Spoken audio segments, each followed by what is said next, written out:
Welcome back to this AB Helicopters video on pilot proficiency checks.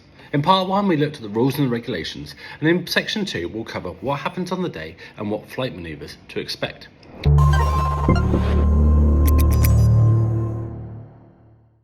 Firstly, let's cover what you actually need to bring on the day of the proficiency check. Well, the examiner needs to check the original of the following. A valid medical certificate. Now, a Class 2 medical is valid for a maximum of 5 years, and a Class 1 medical is valid for a maximum of 1 year, but this decreases with age. The proof of identity, so usually a driver's license or passport, should be absolutely fine. Your pilot license, the original, an appropriate and current chart, so for the area of operation that you're intending to fly in. They want to see a logbook with evidence of the last 2 hours in the last 12 months on the aircraft type or category, and that's if you're going for a revalidation where your rating is still current, or if it's lapsed, a course completion certificate if you're going for renewal when the rating has expired. Once you start the check, the examiner will introduce themselves and run through the general format. First, they'll start with the general area of operation that you're going to be performing the manoeuvres, your duties and responsibilities, and it's also an opportunity for you to ask if you have any particular areas that you want to practice together. For example, engine off landings, downwind quick stops, or Vortex Ring recovery. The examiner will expect you to brief them before the flight. I recommend using the mated brief format to structure it to make sure that you cover all the relevant points. So, meteorology. What conditions can you expect for the flight? As you're going to need some altitude to be able to perform some of the manoeuvres, such as Vortex Ring recovery and auto rotation, if it's looking like a low cloud base would prevent you from attaining 1,500 to 2,000 feet above the airfield or the area of operation, consider postponing the flight for another day. Aircraft and documents. Now this is an opportunity to show the examiner that the helicopter is fully airworthy, the insurance and the radio license is in date, and point out any deferred defects on the equipment, such as an unserviceable standby horizon or directional gyro, and check what the next scheduled maintenance is. Next up, ATC details, including NOTAMs and restricted areas. Make sure that you're not going to unwittingly become part of an air display or a fly pass. Exercise details. Now this is where the examiner will run through how they plan to sequence the activities of the flight. Duties. Provide the examiner with a complete passenger brief, as if they were any other inexperienced person joining you on the flight. Once the examiner has seen enough of your briefing in terms of safety precautions, use of the exits, headsets and seatbelts, they'll probably be happy to conclude that aspect of the brief. Provide the examiner with a completed weight and balance schedule for the flight. First, ask for their weight and fuel plan accordingly.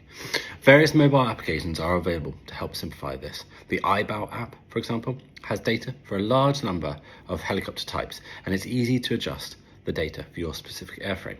Similarly, the Tim Tucker Geronimo series applications for the 22, 44 and the 66 have an easy to use graphical interface for weight and balance and performance planning. Pre-flight inspection. Check A. Now this is mandatory if the aircraft hasn't flown already, but even if it has been completed, the examiner might join you as an opportunity to discuss the aircraft systems and any relevant safety notices that you need to pay attention to during your walk around. For example, on the Robinson helicopters, blade debonding and tail rotor corrosion. You can expect the flight exercises to take about 45 minutes, plus any transit time required to get clear of the airspace around the airfield to permit the upper air exercises. So, factor this in, plus another 15 minutes or so if anything has to be repeated.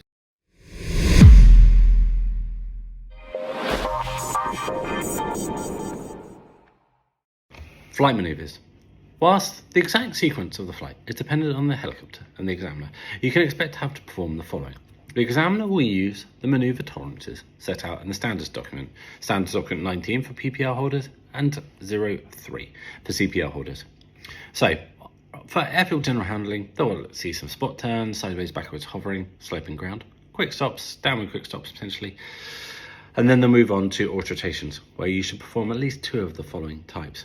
Either a 360 degree auto rotation, a constant angle, a maximum range, or potentially a low speed or a 0 speed auto rotation. It's also a chance to look at emergencies, so expect a range of different warning lights, both the red and the amber cautions, hydraulics off or trim system reductions or restrictions if that's applicable on the helicopter you're flying, and system failure, so engine governors, electrical failures, or even engine fires. to perform a level of instrument flying. So straight and level using just the instruments, and 180-degree turn at a rate 1 to a predetermined heading. Now, this instrument flying section is to make sure that you have the necessary skills to get you out of an IMC, inadvertent instrument meteorological condition flight situation. Unfortunately, loss of control due to IMC and the loss of visual references remains one of the largest causes of fatal accidents in helicopter flight. We have a video on this subject, so click here to find out some more. You might also choose to use the proficiency check as an opportunity to increase your understanding of vortex ring state.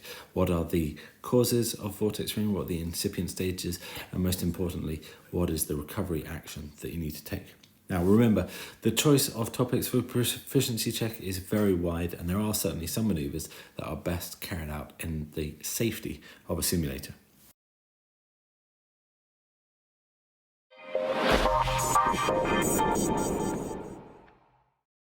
After the proficiency check, assuming all goes well, the examiner will need to complete the relevant paperwork, and that gets submitted to the authorities.